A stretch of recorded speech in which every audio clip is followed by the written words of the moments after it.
Hey, how are you all doing? Welcome back to the Fantasy Football Show. I'm your boy, the Crooked Commish, as you all know.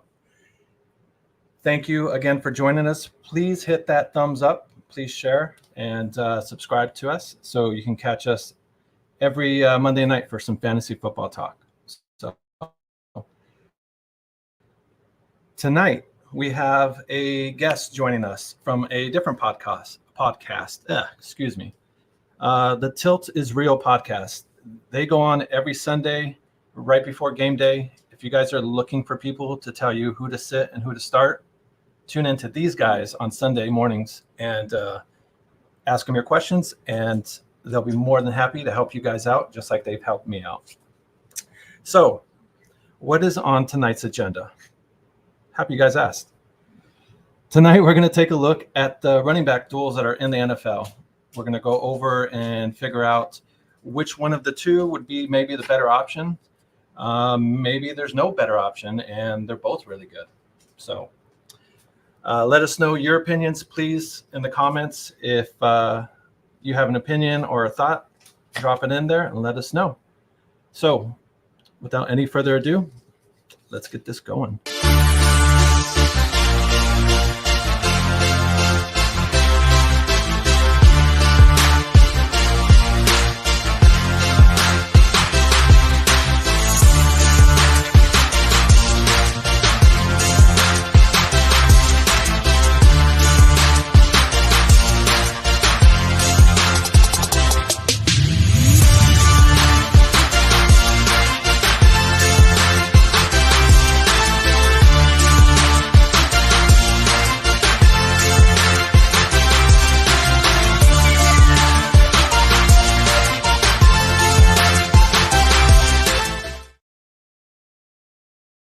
Hey, there you guys are. That's where I left you.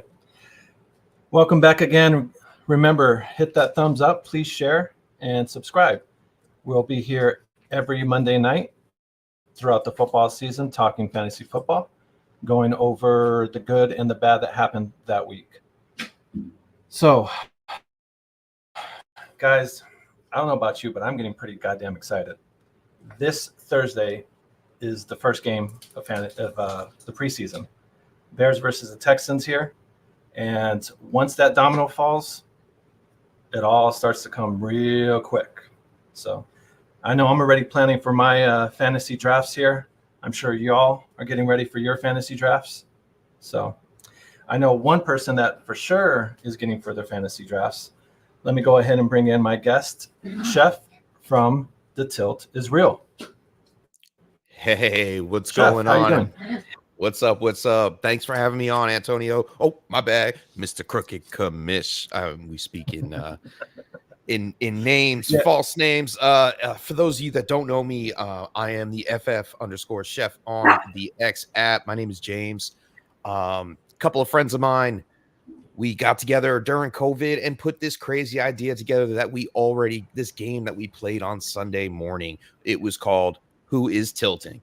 And it turned into the Fantasy Football Sunday Tilt, which is 2 hours commercial-free start-sit advice by yours truly and friends at the Chef's Table. And as the Crooked Commish alluded to, he joins my show every Sunday morning.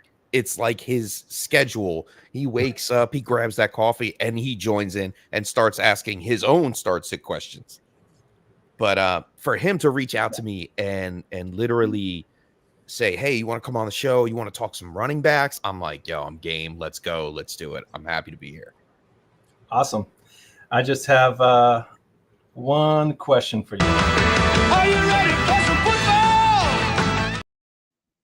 Absolutely. Absolutely. Absolutely. That's Me a good too, little buddy. drop Me there, too. man. Yeah. Thank you, buddy. Thank you. Yeah, I'm geeked, man. Like, especially since it's my team that's playing here this Thursday.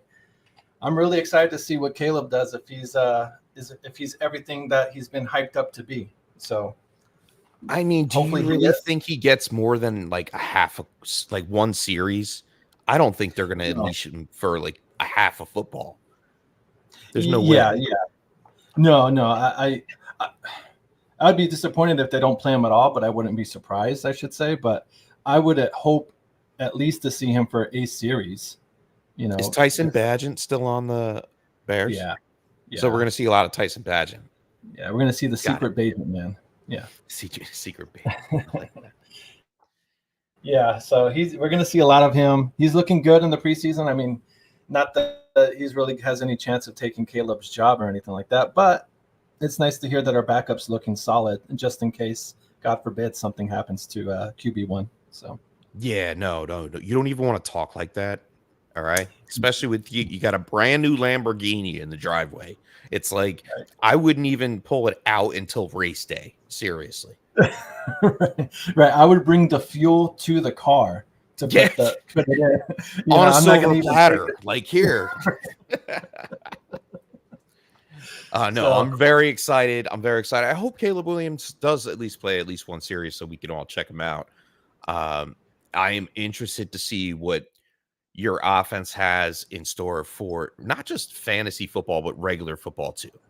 Like, you guys made a real big boy move by getting rid of Justin Fields, and to come out and get Caleb Williams and Rome Odunze in the same draft.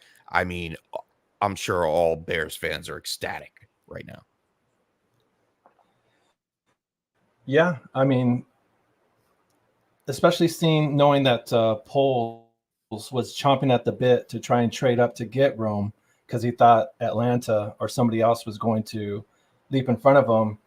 He had to, his assistant GM had to kind of talk him off the ledge and be like, no, just let the draft come to us. Calm down. And that's I feel like that's essentially what you need to do when it comes to fantasy football. Yep. Yeah. I mean, you don't reach for guys. Just let the draft come to you.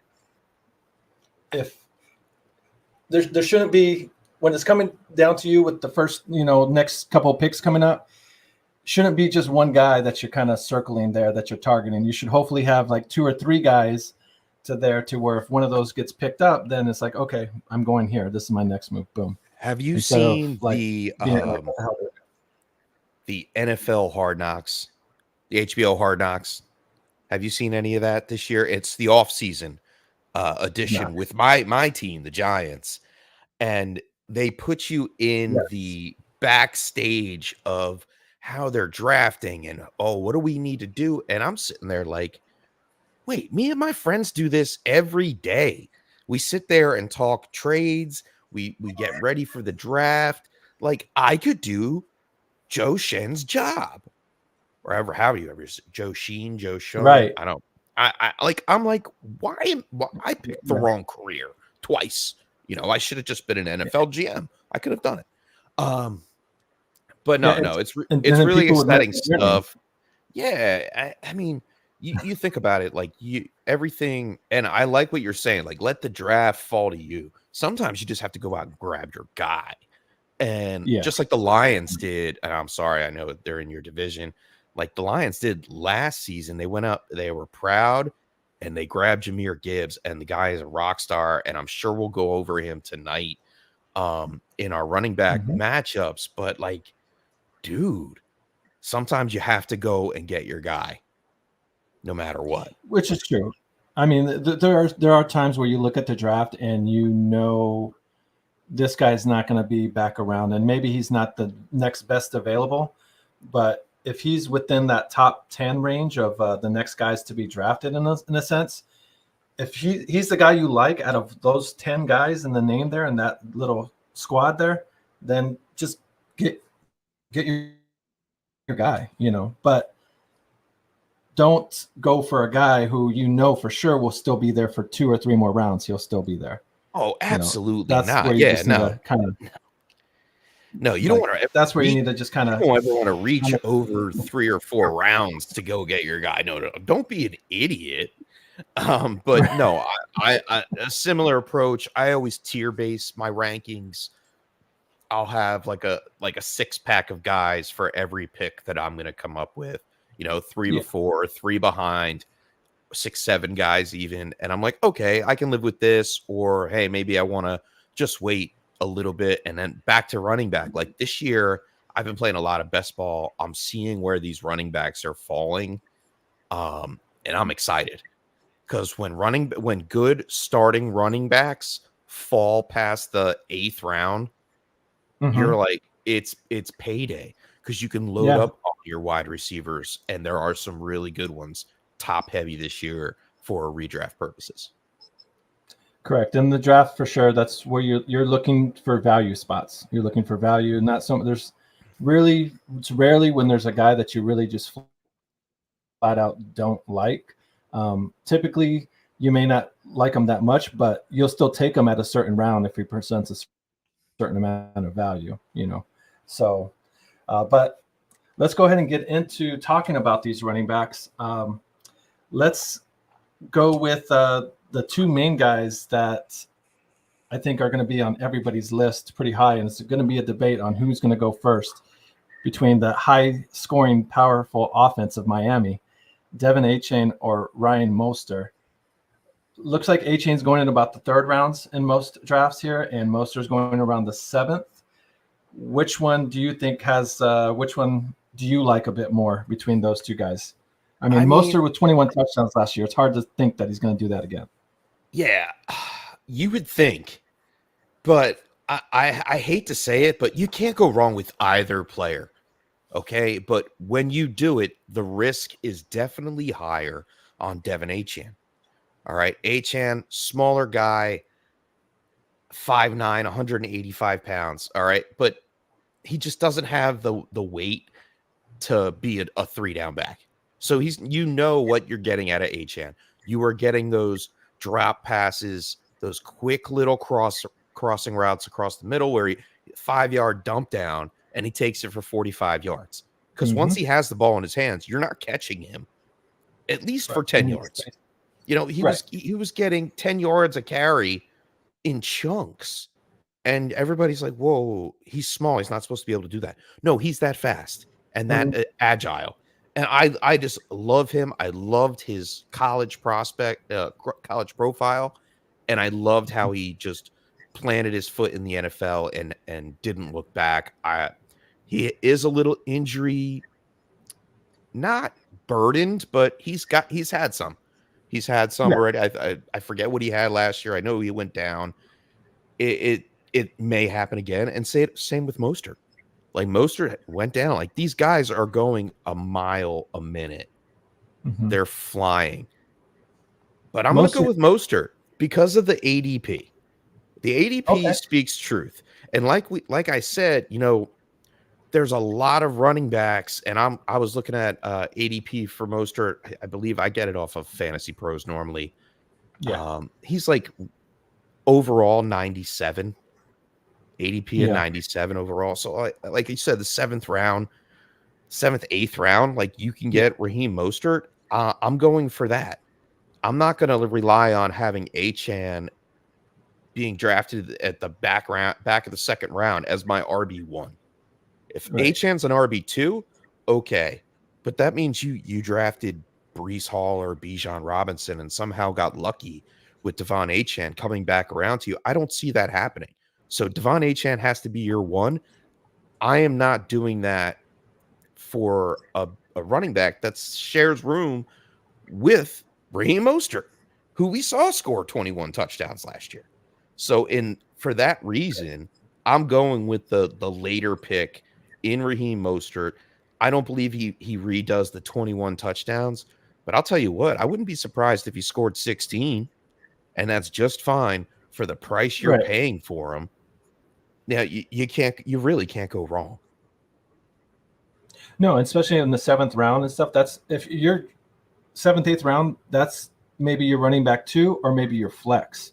So to get 16 touchdowns from your running back 2 or flex, that's a major win right there. Even if you cut that in half and it dropped down to like 11 touchdowns, that's still a pretty damn decent season for a running back 2. So, I mean, me personally though, I'm so tempted and intrigued with the explosiveness of Achane that I agree with you. Where if I could have him as my number 2 back somehow, that would be like chef's kiss. That would be pretty hard to like pass that up, especially if you did get a Breece Hall to begin with or someone like that. So between those two, it would be hard for me to pass on A-Chain there, just because I like how explosive that offense is. So, but like I said, smaller back, you definitely run that injury risk for sure. Yeah.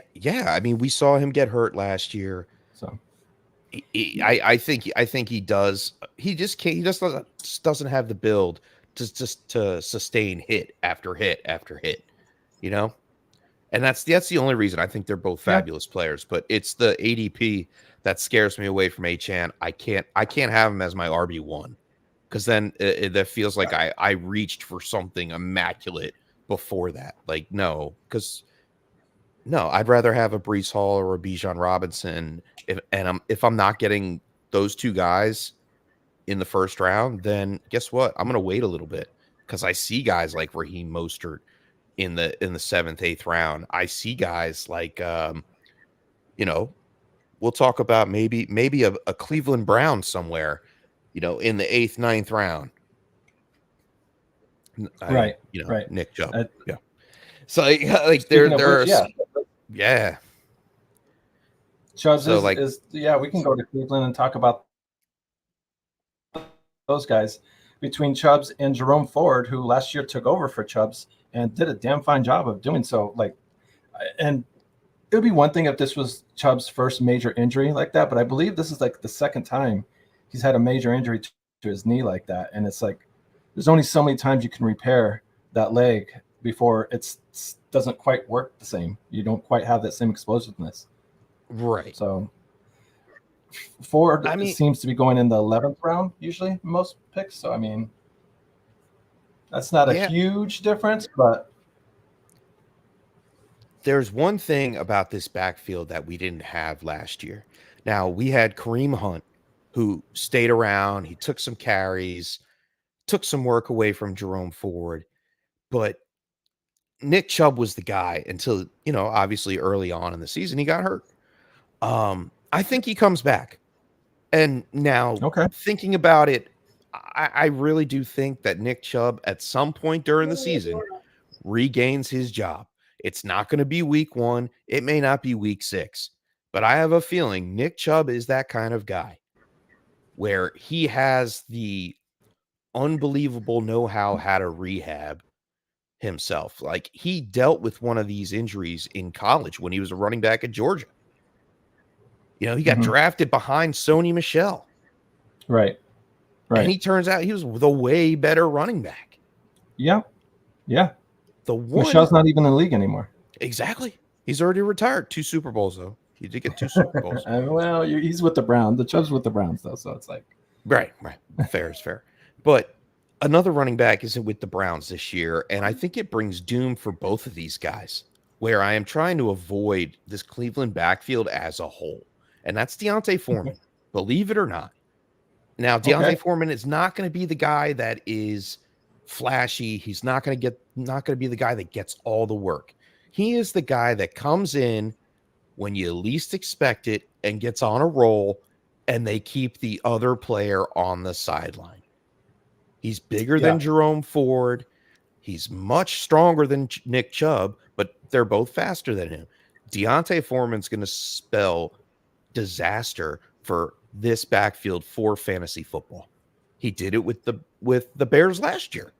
Yes. Yeah. There was no consistency between Roshan Johnson or Khalil Herbert in Chicago. It's like none of those running backs could really get on a solid track and build any kind of momentum from game to game. I mean, and then it's not like Foreman, when he did play in Chicago, it's not like he did terrible. He had some decent games when he played, but then for whatever reason, like they just stopped playing him, and they relied or just were determined to go back to Khalil Herbert. So I didn't think about that with Cleveland going or Foreman going to Cleveland. He could definitely be a vulture or just leech enough from both of those guys to where the most frustrating thing with fantasy football is the inconsistency week to week on knowing who to start. Right. There's nothing better than a plug and play guy. This is a fantasy football death trap because everybody was talking about Kareem Hunt leaving the Cleveland Browns, and everybody's like, "Oh, great, Nick Chubb's injured. It's going to be Jerome Ford paradise. No, wait. They brought in Deontay Foreman. And from what I've heard out of camp already, that Deontay Foreman is showing up. Like, we all forget Deontay Foreman. If Okay. he didn't get injured in Tennessee, like his rookie season, like he was going to be a guy. And unfortunately, Yeah. you know, he did get banged up and he didn't do what we all hoped that he would be able to do as a rookie, but he is rejuvenated in his career, and he's doing that year after year after year. I mean, the guy can put up 21 carries for 80 yards and a touchdown in a game. That spells disaster for one of those guys. And most likely, if Nick Chubb finally gets back on his feet, it's going to be Jerome Ford that suffers the most. Yeah, I mean, I think it's definitely going to be between those two fighting for that number 2 spot, as far as maybe even a roster spot there. I'm not sure how much value for someone like Foreman has as a third down back. So if they do decide to go with Chubbs and Ford, the third back they may be looking for like kind of a scat back or more of a guy that's just a pass catching guy and stuff. Then Perhaps someone like Foreman, who is more of a bruiser for sure. But you also have to keep in mind that Deshaun Watson was banged up last year. They didn't give him protection. They need a bigger back there that can pick up the blitz as well. So Deontay Foreman can do that as well, compared to Jerome Ford. So it's going to be interesting to say the least. But either way, I can smell disaster a mile away, and it's coming from Cleveland's backfield this season. Okay, fair enough. Let's stick within that division and go with another team that has 2 running backs that are very intriguing, with Najee Harris and Jaylen Warren. It looks like Harris is going somewhere around the 6th round, and Jaylen Warren's going around the 10th round. I have a feeling that you kind of have more, you kind of liking Warren more than Harris, as far as being more productive, or maybe just take that job away from him. All right. I mean, this is a great stat. He was better than Najee last year, hands down. Like the eyeball test, you saw it. Yeah. He was the better player. What's going to happen this year is a straight crapshoot. I mean, you have Arthur Smith, who we saw just rip the soul out of Bijan Robinson last year somehow, some way. I think it happens again to Najee. Like, if Najee isn't producing the way if he produces the same way he produced last year, 3 yards a carry, like, they're going to give more carries to Jaylen Warren. That's my problem. Yeah. And among like 69 running backs with 50 plus rushing attempts, Warren ranked 3rd in yards after contact per attempt. Like, he just bounces. He's a pinball. He bing, bing, bing, bing. Like, 4th in breakaway rush rate. Like, this guy was nuts. They cannot get him down. He was 2nd in missed tackles. Very nice. Very nice. Yeah. This guy, and he's going later, not really much later. I've seen them going in best ball really, really close together within 10, 12 picks. And if I see that where I can scoop up one extra guy and have Jaylen Warren as my RB3 or a flex play, I'm okay with that. Because in a sense, like, Najee's guaranteed to get at least 1st and 2nd down work. That's the way I look at it. But I don't see him being a workhorse in any sense of the way. I think and we look at it like Russell Wilson's in the backfield. He's going to be the quarterback. I think he's going to be dumping down to Jaylen Warren a lot more than we expect. Yeah. Even with the new receiver of Roman Wilson in that offense. Yeah, and I think Warren is the better pass catching back of the two. So, being in a PPR league, and just for the audience there, we're mostly speaking in PPR leagues. Most of the leagues that I'm in, and I believe Chef in, are mostly either PPR or at least half-point PPR. So, throwing that extra value in there for them, or for the running back there, those little dink and dunk catches, even if they go for 5, 6 yards, the fact that you get a point or half a point just for that little catch there definitely makes it more intriguing from a guy like Harris that doesn't quite catch the ball nearly as much and is really dependent on scoring touchdowns to get to like double-digit points and stuff. So, and I mean, Najee Harris can do it all, but he just goes through these stints where he's just terrible. Like, you can't pinpoint when he's going to be good for your team. And therefore, I'm like, well, there's risk right there. If I'm waiting one round later in my draft to take a similar player that may actually have more upside, say Najee Harris got a little nicked up, Jaylen Warren's going to carry that load. And he's going to have fun back there. Yeah, and like you said, Najee he doesn't Harris go down. isn't going to do the same thing if Jaylen Warren goes down. Right. No, it just seems like Najee Harris isn't nearly as durable or just can't take a hit as good as Warren does. Like you said, he bounces off tacklers more often than not compared to where Harris usually, after the first hit, he's usually stumbling forward, towards the ground and stuff. So, well, I mean, they know he's got the one move, and the one move is the hurdle. He did it a lot. He did it a lot in college. Everybody knows he can hurdle a man. I can't do it. I don't know if you can, but like, it's a move. It's a good move. Yeah. It's a very good move. But it's his one trick pony where you just catch the guy in the air and don't let him jump over you, and he goes down to the ground. Everybody's caught on it.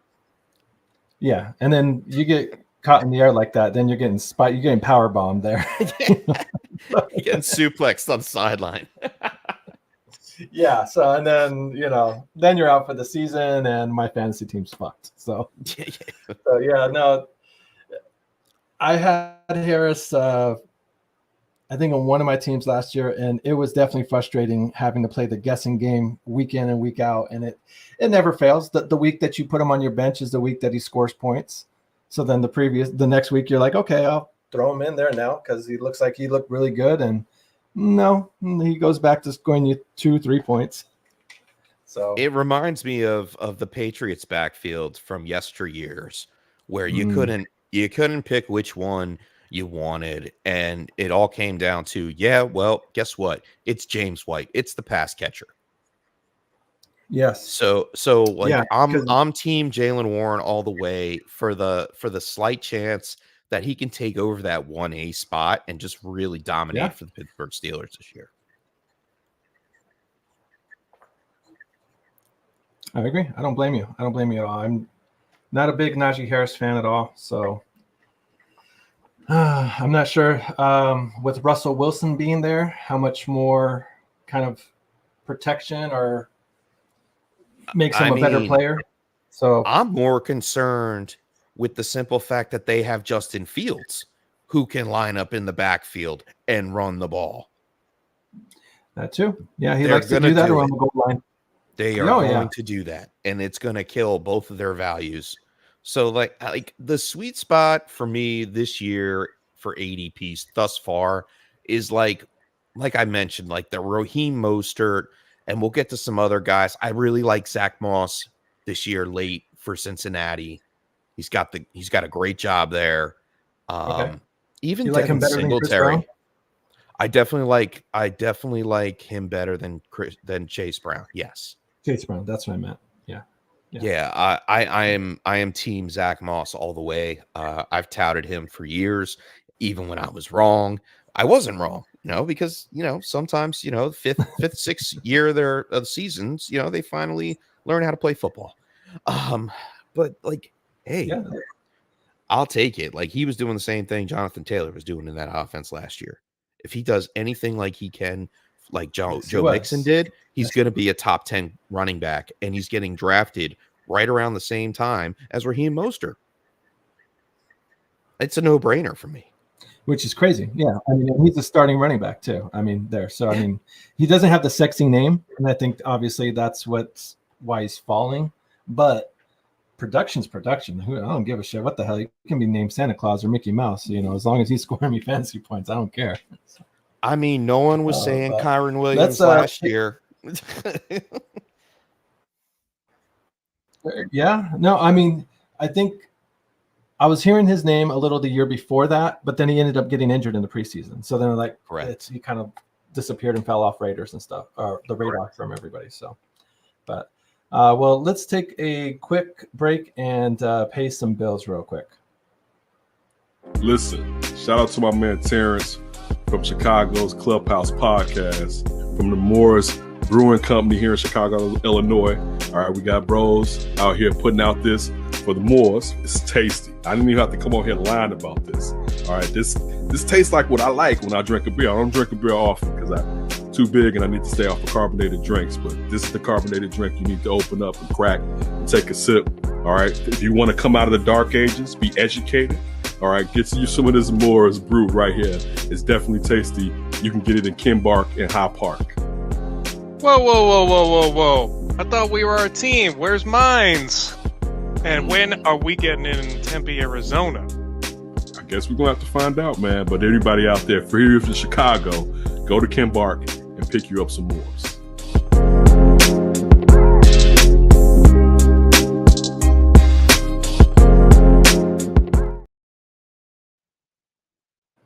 Hey, welcome back, y'all. Thank you for joining us again. Please remember to hit that like button and share and subscribe so you don't miss an episode of Fantasy Football Talk with the Crooked Commish, and whenever we have a special guest like my friend Chef here. So, Chef, I'm guessing with the name like that, you used to be a cook. Tell us a little bit about how you got that name, or just thrown on you some other way. Whoa, young man. I was never a cook. All right, I was a chef. No, we all had to start somewhere. Straight out of high. No, man, I'm busting chops. Straight out of high school, I knew what I wanted to do. I loved working with food. I did an apprenticeship right down here in the Jersey Shore in Atlantic City at the Tropicana Casino. Worked my way up all the way to the top, and walked out of the business as an executive chef. If you guys ever caught my morning show, Juan and Swanson, we all worked in the restaurant together, and it was great for a while. But I'm a mortgage broker now, believe it or not. It's a better way to live life if you can work from home. Oh, okay, and make me big bucks now. I'm trying. I know, I'm trying. working from home for sure. It's the way of life for me. You know, I'm able to say goodbye to my son in the morning and see him in the afternoon. Like, family came first in that. And like, when you're in a restaurant, man, your life is the restaurant, especially when you're an executive chef.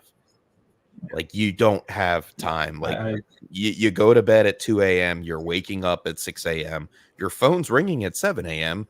because some truck driver didn't grab alfalfa sprouts on his way out the door for your order the next day. You know, it's crazy shit. Excuse me.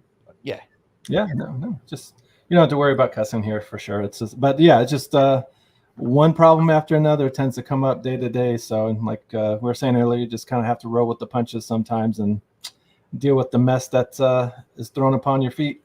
So, but like, I liked being a chef. I liked fantasy football, hence the FF chef.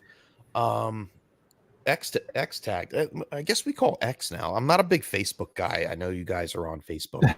But I'm not a big Facebook guy. I'm not a fan of Facebook. I stick to X, or once upon a time Twitter. And I guess that's how you found me. Or did you find me on Facebook? The show. Yeah.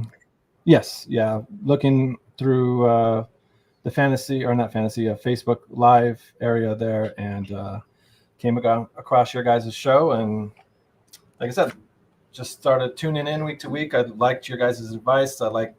Obviously you guys are very interactive with the crowd, or with the people and the comments and stuff like that. So that's something that we try to do here as well.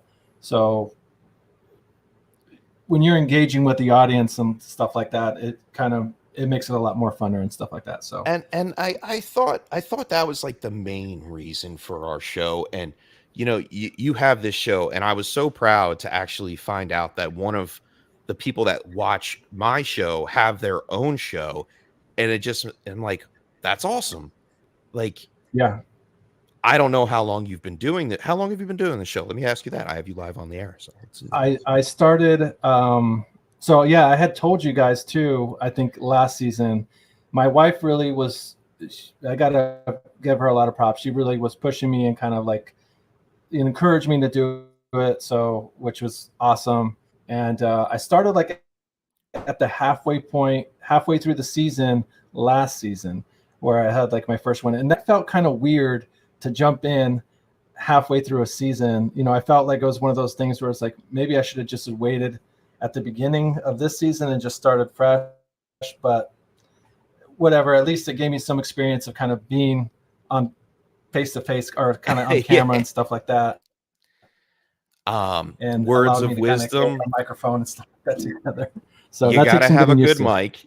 You have to have a good microphone. Like that's the whole thing. Like people, especially if it's a podcast, you know, people want to hear your voice resonate and they want it to, you know, just lay on their ears ever so lightly.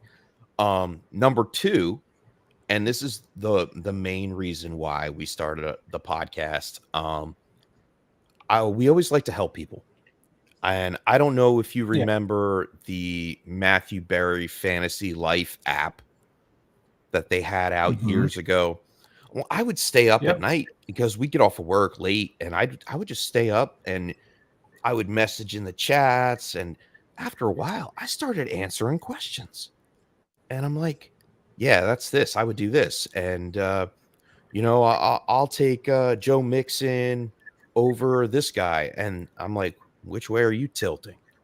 And I went to my buddies at the job, and I'm like, yo, are you tilted on this? He's like, dude, I'm tilting face. I don't know which way to go.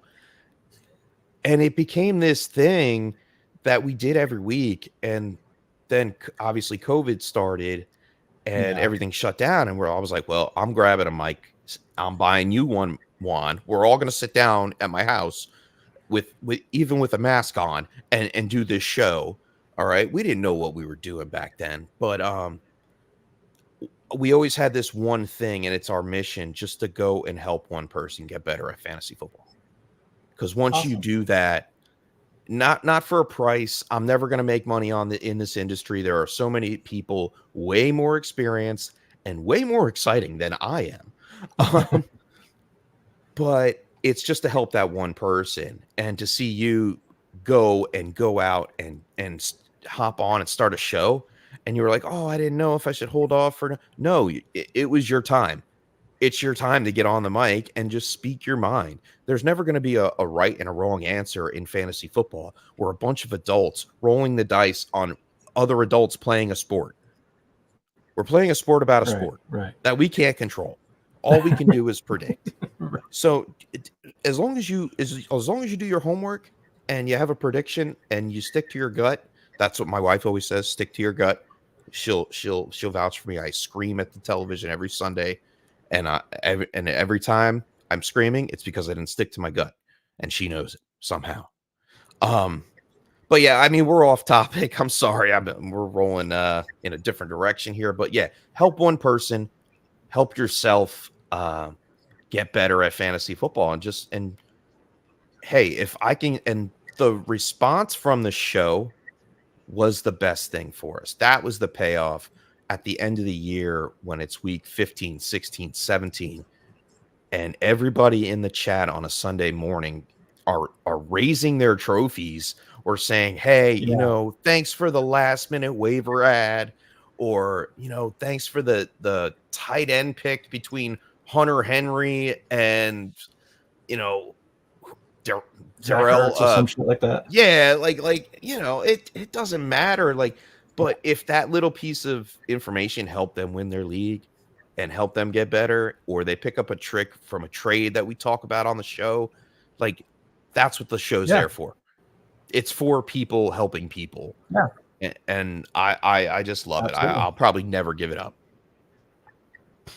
Awesome. I mean, and I hope you don't. I hope you don't, because like I said, I enjoy tuning into your guys' show and chatting it up with you guys as well. So you guys got we got to have you on now. Now that you have your own show, you can come on Sunday mornings and do the we'll trim it to, we'll call it the Chicago hour, and we'll have you come in the Crooked Commish from Chicago and come in on a central time zone and bring your crew with you or something. We'll have some fun with that. Yeah, no, I would love to do that. So we'll have to definitely get that set up afterwards and what. Yeah, man. Not so that sounds like a lot of fun. So I appreciate that. So well, let's get back to these running backs really quick. And I think when we last were talking off, we were talking about Kyron Williams, I should say, and he's going really early. He's running back 1 now. I know last year he wasn't going. He was damn near going undrafted pretty much in a lot of these leagues. But most often than not, it looks like he's got a 2nd round value. And his backup, Corum, the rookie from Michigan, it looks like he's going like in the 11th round, which is not too surprising since he's a rookie running back. Not supposed to be the main guy at all. But do you think he can take any kind of value or kind of take a chunk of production away from Williams at all? I don't really think so. And at least not in the first 5-6 weeks of the season. It's been pretty much year after year with Sean McVay's offense where they turn around and they stick to one guy. Unless that guy gets injured, you're going to see Kyron Williams play and probably play out. I believe their bye week this year is week 6, right after the Green Bay game. And then week 7, they play Las Vegas. So I don't see Blake Corum coming really into the picture at all. Okay, no chance unfortunately. I know, year. I don't. I mean, this is the perfect opportunity that say, hey, I draft Kyron Williams as my RB1, and he may hit that number. I mean, besides maybe CMC, like Kyron Williams was what, running back 2 last year in some leagues? Like he was up there, right next to Mostert. Yeah. But I have a feeling that he's going to do it again. It's his backfield. It's his job to lose. Blake Corum is not going to take it away from him. Is Blake Corum a perfect fit in that offense? Yes. I think he works perfect in that McVay offense. Okay. He's a definite pass catcher. He has a vision when he runs a little too upright, but he can work on that. Okay. And barring an injury, I don't see it happening. But in case that injury does happen, if you are drafting Kyron Williams, back him up later in your drafts with Blake Corum. Yeah, I mean, and that's actually a great idea with the handcuff there. If you do invest that heavily in Williams, if you can, you might as well try and maybe get Corum in the 10th round or something like that, just in case something does happen to Williams, because it's not like he's injury proof. There was the year before he got injured in the preseason. So like he's definitely within the realm of possibilities there of getting nicked up. So I know last year, I think he went under the radar a lot just because everybody was focused on Cam Akers being the main guy there. But then he ends up getting shipped off to Minnesota about halfway point. So and he was coming off of an injury as well. You know, Kyron Williams got injured, like you said earlier. He got injured in his first year of playing, and he was no one. Like he was awesome at Notre Dame. If anybody that studied his tape, he can't pass catch, this, that, and the other. Like, are you serious? All they were doing was dumping down behind the line to Kyron Williams and letting him run for like 35-yard tears at a time. Go back and watch Kyron Williams Notre Dame college tape from his senior year. He was absolutely ridiculous, lights out. Why he fell so deep in the draft is beyond me. 5th round, I believe they got him. That's a steal, and that's how you win football. That sounds about right. You know, so for what they're getting out of him, So same thing, like Blake Corum, he's going to be a similar style running back as Kyron Williams. Why? Because they have the ability to be an all-purpose back. Blake Corum is an all-purpose back. He may not be the best all-purpose back. Neither is Kyron Williams. But it's the opportunity and the offensive system that make them so juicy for fantasy that, yes, I am willing to take the risk and take Kyron Williams in the 2nd round of every fantasy football draft that I'm in, and I'll back him up later on with Blake Corum. Yeah, especially if Stafford can stay healthy and it has a relatively healthy season. I mean, it's hard to think he's going to play the whole season, but even if he plays 15 of the 17 games, I mean, great. I mean, because if it's not Oh, they got Jimmy Stafford, G. He'll be fine. Jimmy G will be fine there. Jimmy G's only going to last 4 games. Well, that's all. They only need him for 4 games. Matt Stafford play the rest of the games. And then Jimmy G will come in for like 4 games. Give Stafford a little rest. Guess, it makes sense. That's our 17 games, and the Rams don't make the playoffs once again.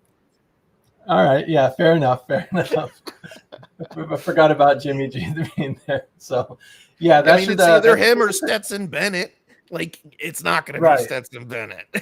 And I forgot about Jimmy G, and that's who I was thinking of. Like, if it's Stetson Bennett having to lead the ship there, like, I don't know how good Kyron Williams is going to be, but Jimmy G will be just fine. It'll be all Kyron Williams and Puka Nacua. It will be fine. All right. Well, let's go on. These next 2 running backs are intriguing because it looks like they're going around the same round. So it's literally a preference of like, who would you want of the 2? Between Austin Eckler and Brian Robinson, they're both literally round 7, round 8 and stuff. So not that you're really intrigued with Washington's offense compared to, the Rams or, Atlanta's or something like that. But between those guys, Eckler coming to that from not San Diego, the Chargers, I don't think I'll ever be able to like old not school, say man. San Diego Chargers. Yeah, don't even stop. Like, it's all good. I do it all the time. Just like we still call it Twitter, I don't think exactly. I could ever exactly. But Eckler being a stud over there with the Chargers doesn't always necessarily mean that he's going to be a stud. Whenever a new guy comes to a new team, that's going to translate there. So, and then Brian Robinson has been there already for a few years, so he's familiar with the team and whatnot. So between those 2 guys, who do you think would be who would you feel more comfortable drafting, especially since they're going more or less within a round or 2 of each other? I have to say that I'm a little hesitant on Austin Eckler.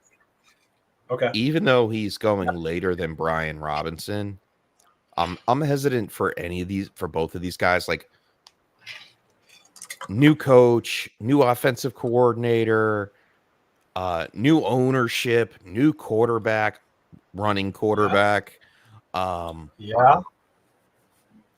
It's a backfield that I'm really kind of staying away from. If I were to have to pick out of A or B, I would probably go with Brian Robinson. Just for the simple fact that I know he's the 1 and the 2. He's not the 3. He's not going to catch passes.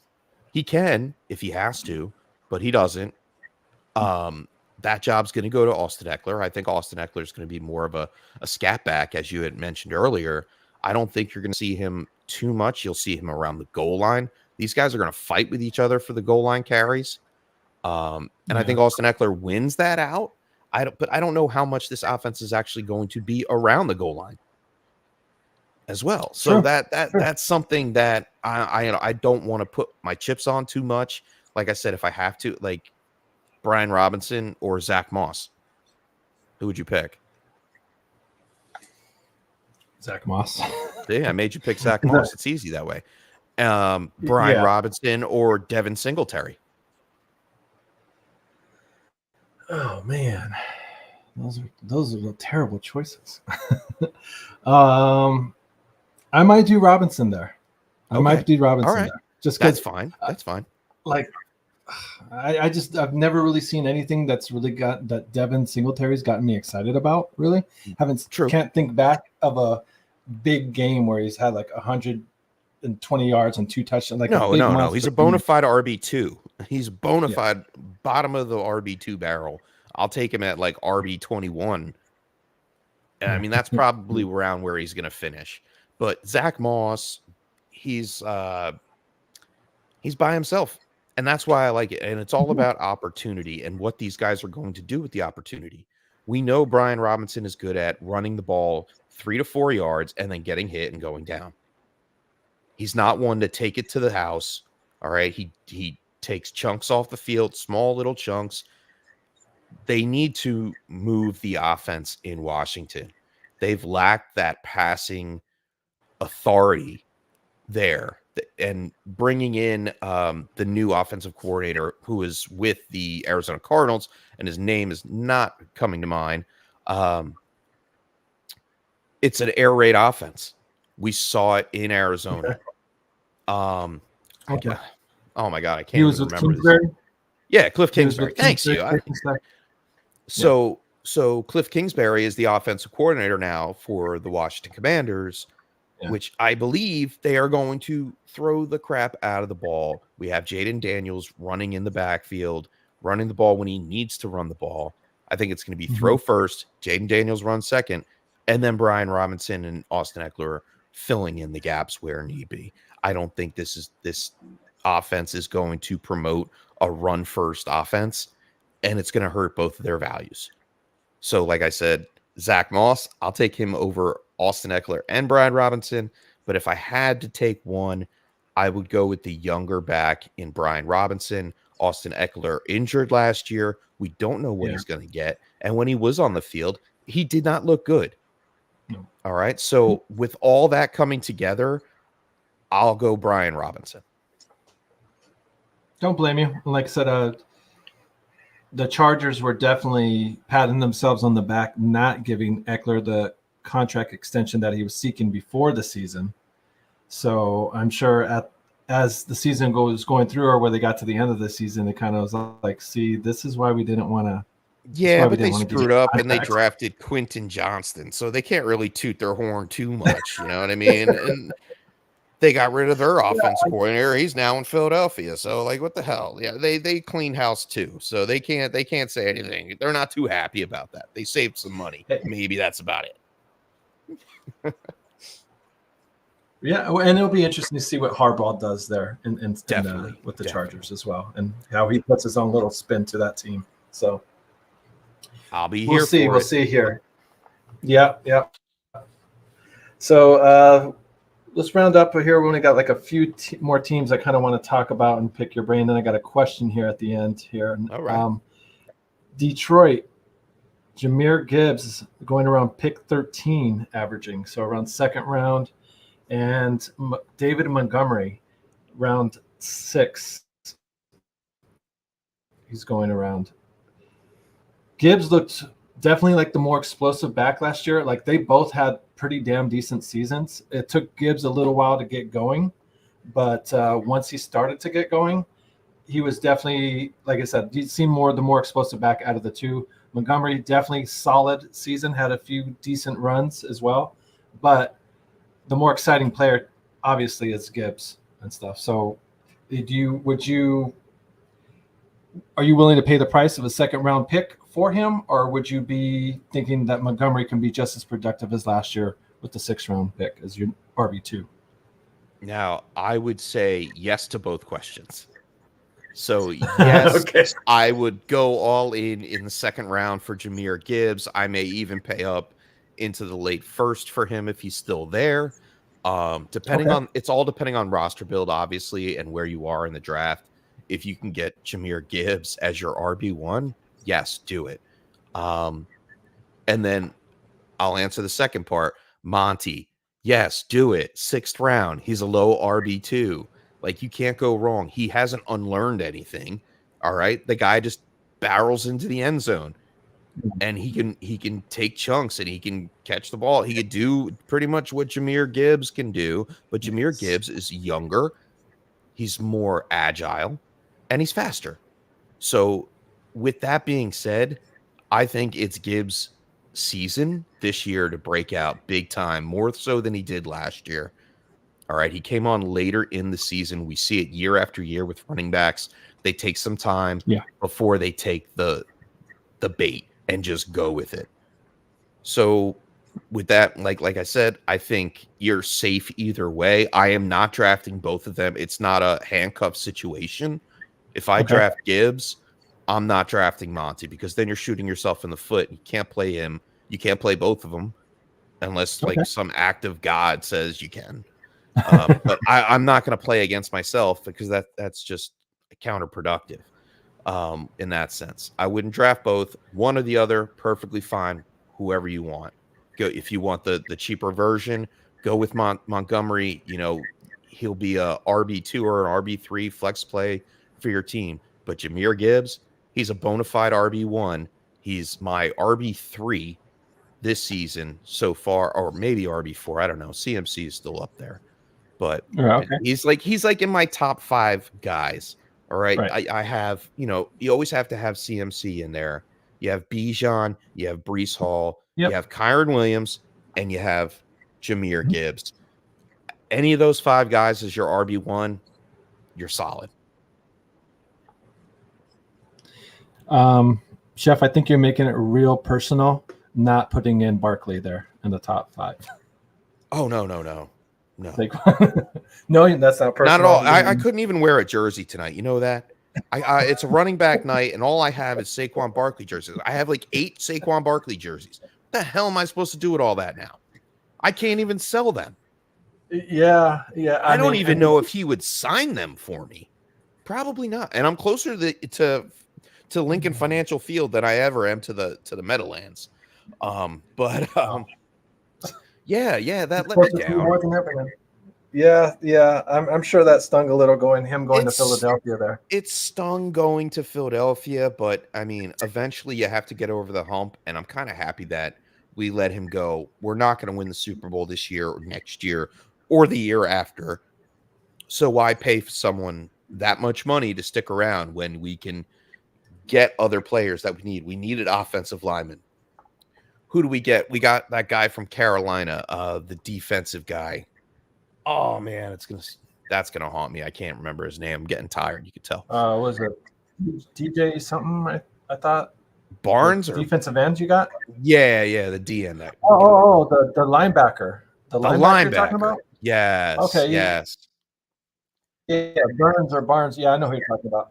He was on the trade block last season where they were talking about they should trade him because he's their best piece, and then they ended up trading CMC instead.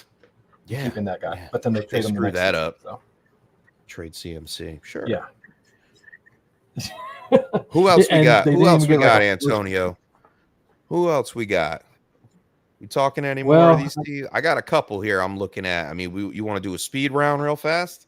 I could do some speed rounds. Yeah, well, real quick, I guess my final thoughts with between Gibbs and Montgomery is like you could shoot for Gibbs, but if you don't get him or he gets sniped right before you, a good consolation prize would be Montgomery if you get him in the 5th, 6th round and stuff like that. 100%. I agree with that. Shoot for one or the other. So nice. But yeah, who's next on your list that you would be debating between or kind of? I mean, you had brought up Bijan and Algier.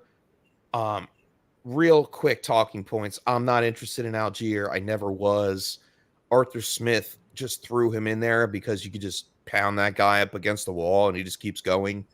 I think it's Bijan's world. He's just living in it. That's one matchup.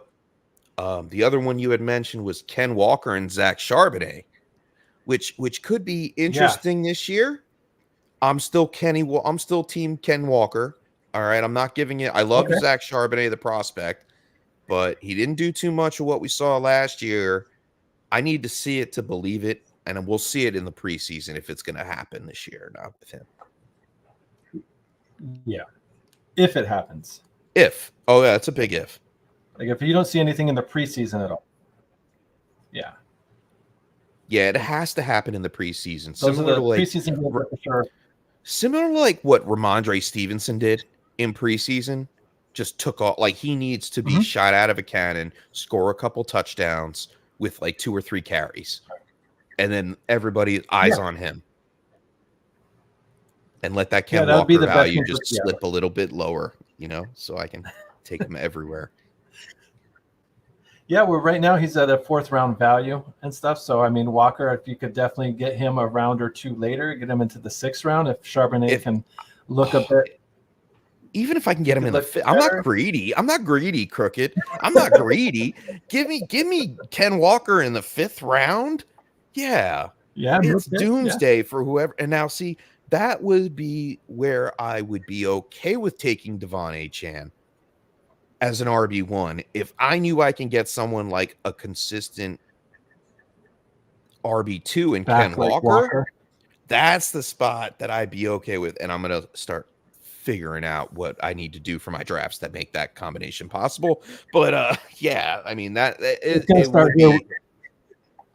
Starts here and hyping up Charbonnet. We got to hype up that guy. We got to start a Zach he has Charbonnet to show out. petition If it thing doesn't to show out, plan get is him to go off the- canceled. Yeah, like it's done already. Just stick a dynamite in there and blow it up. It doesn't work unless Zach Charbonnet shows up this preseason. Whether or not he's going to do that is yet to be seen. It's like a 30-70 chance that he does. But we'll see what happens. Okay. Yeah. I mean, yeah. Now, my question I had at the end here for you, out of the running back duels that we talked about, is there any one of them that is intriguing enough, or do you think has enough value to where you could feel comfortable having them both on your team? Could you see yourself be comfortable enough with drafting Achane and Mostert on your team? Is there enough juice in that offense to where you could have one guy as your RB2 and then your other guy as your flex, or the guy's the one, and then one of the other running backs is your flex? Any of these running backs are duels, you think?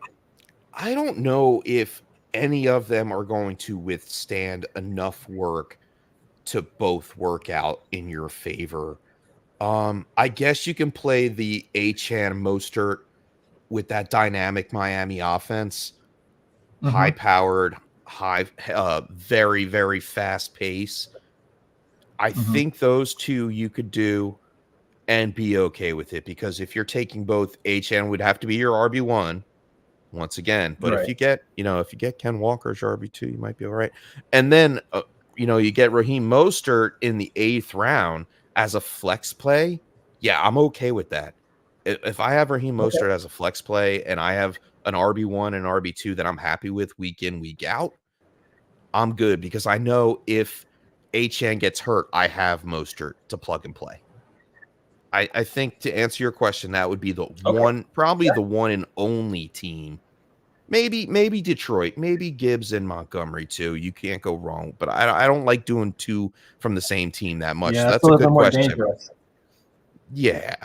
I mean, I don't think there would be anybody else. Like I drafted Ken Walker last year in a couple leagues, and then took Zach Charbonnet in like the last round of most of my drafts, and he was the first cut in my draft. But rightfully so. Like, hey, you don't produce, that's what it is. But yeah, I think I would do it. Not sure if it would actually happen or not, but Mostert and Achane, yeah, sign me up, to answer your question correctly. Yes, I agree, though, that is, out of these groups, that's definitely the most intriguing. That's the only offense that I feel, like I said, has enough juice in that offense. And they still have a shit ton of other guys that they got to give that ball to. But if they can keep that scoring train, the same way as it was last year, and drop another 70 on Denver again, I don't know, then it's definitely within the realm of possibilities, especially if they can both stay relatively healthy and be productive. You would be a wrecking ball to deal with. A good RB2 as well is, what would you think of someone like DeAndre Swift, new guy in Chicago? I like it. I think he's going to get the work. I don't think Roshan John. I think you guys like overdrafted Roshan. He's going to be that RB2. It's not a 1A, 1B situation. I think Swift is your one. And then everybody, I think you guys are going to throw the ball a ton. And if you don't, I'd ask why. Why not? Really? Your wide receivers are probably, you have the best wide receiver trio in the league. You better use it properly. I'm rooting for you guys to succeed this time around. It's been a while.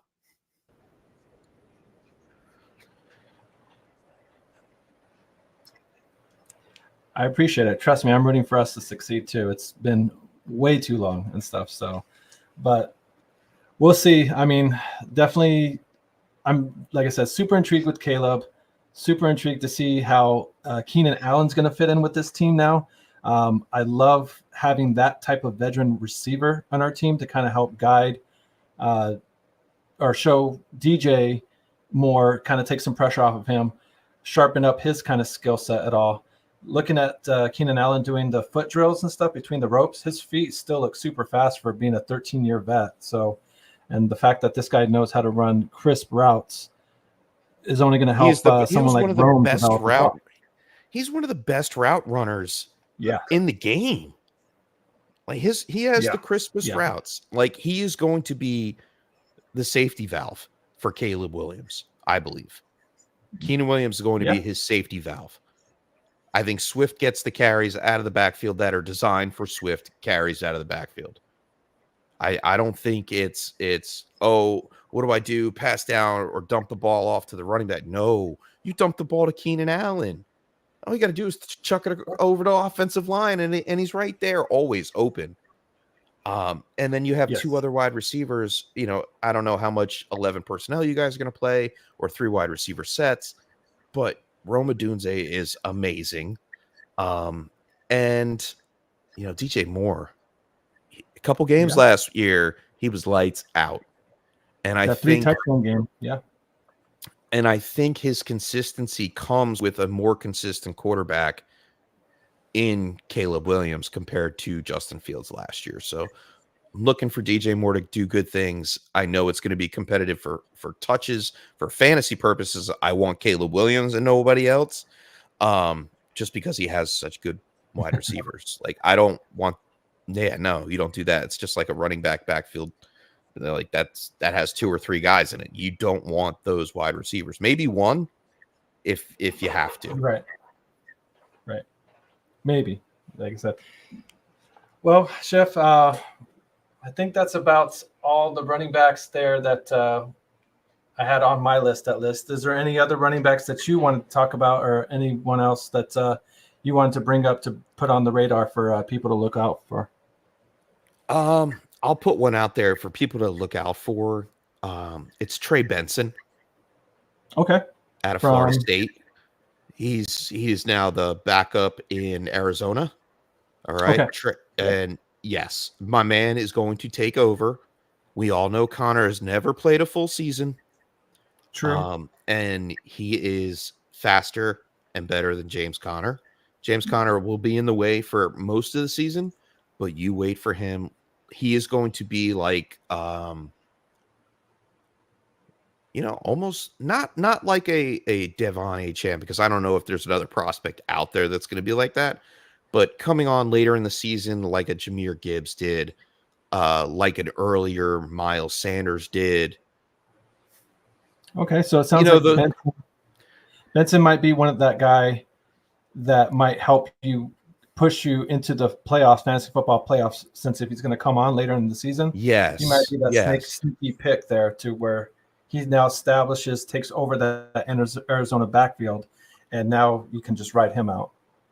It's almost like, well, do you remember when Le'Veon Bell got hurt when he was with the Steelers, and James Conner was his backup, and there was also, I forget the other guy. I think it was like Justin Samuels or something like that. And everybody thought that Samuels was going to be Jalen Samuels. Thank you. And everybody thought it was going to be Jalen Samuels because James Conner, he had cancer and all these bad things. James Conner got on the field and he just took over. Right.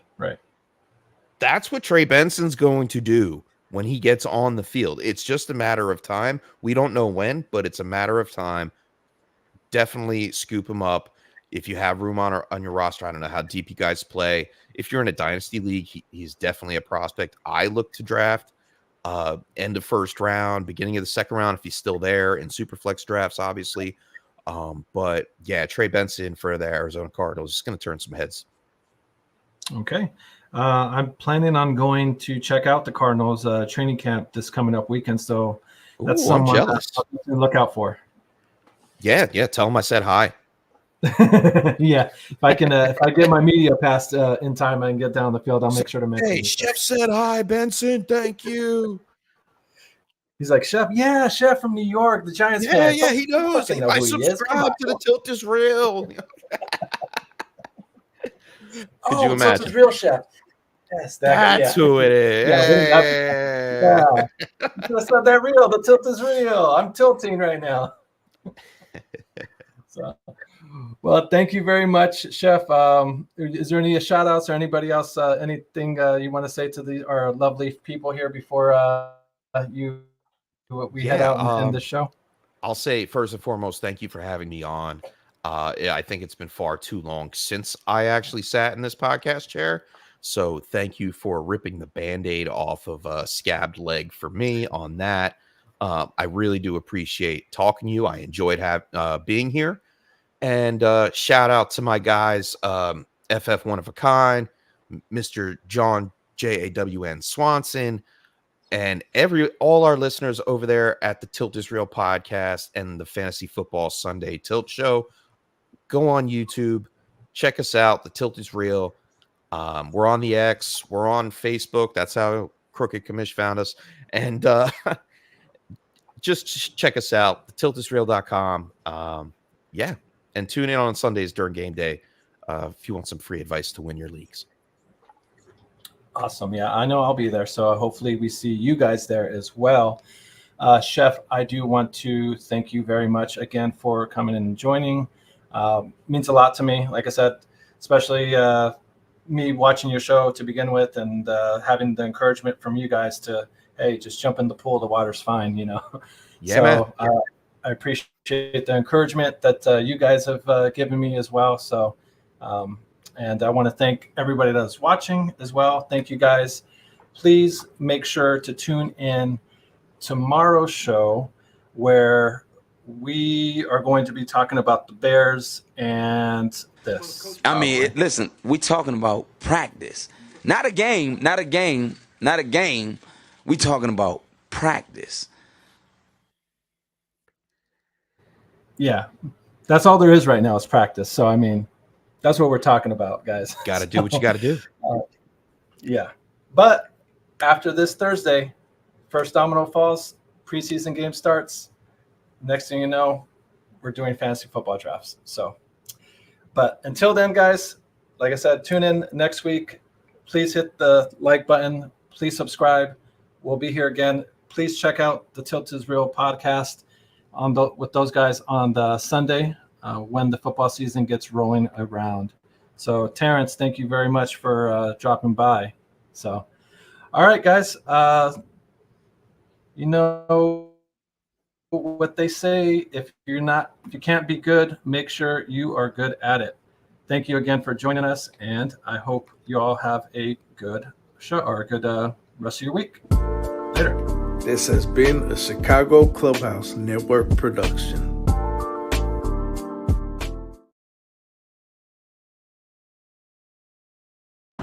You got to decide whether you're a wolf or a sheep.